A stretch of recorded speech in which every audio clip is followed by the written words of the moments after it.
hard really to know what to say about the Vauxhall Vectra. It is, after all, to many, the ultimate sign of automotive mediocrity. And yet, that mediocrity is why it appeals to so many. So many people have had this car as such a big part of their lives, whether it's a company car or a family car, that these days it really can be considered a card-carrying modern classic. Launched in 1995 as a replacement for the Mark III Cavalier, the Vauxhall Vectra harmonised the name of this particular car across Europe. The car we got as the Mark III Cav was the first Opel Vectra, making this the Vectra B. That fact is about as mundane, sadly, as the car was. Unlike Ford, which had replaced its Sierra with the sparkling and different Ford Mondeo, Vauxhall's take on replacing the Mark III Cavalier was little more than a comprehensive facelift of the car that went before. The one that we're in here, which is a 2.5 V6 Sport Estate, is one of the Vectras which actually differed most significantly from the car that went before. With just 500 made, the 2.5 litre Sport offered a body kit, Pentaline alloy wheels, this slightly different lightning cloth trim, and was available in a choice of 4 colours: Glacier White, Flame Red, Star Silver, and that was it, Diamond Black. Thrilling.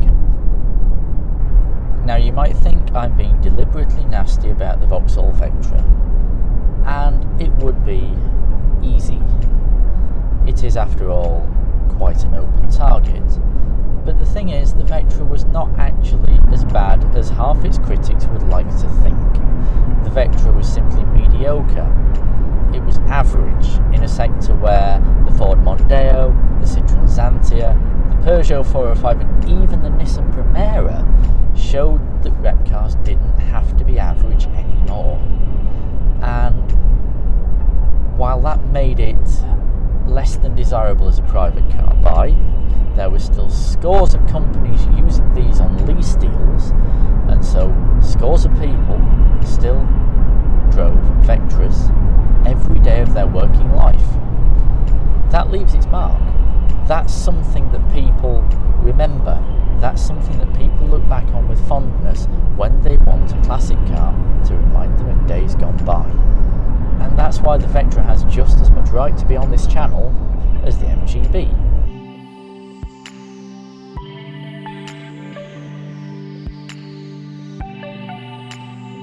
It's not even as if the Vectra drives particularly badly. I mean, this one we're in now has a 2.5 litre V6 giving 168 brake horsepower, which gives us more than enough shove and a rather pleasant exhaust note. The steering is numb, if predictable. There's weight there, but it feels like it's been done on purpose. The only thing about being here that is below average is this seat. It feels like it was designed by an osteopath who was chasing business. It's alright. I feel like I'm trying to apologise for it, and I really don't have to. The reputation the Vectra had for being bad is undeserved.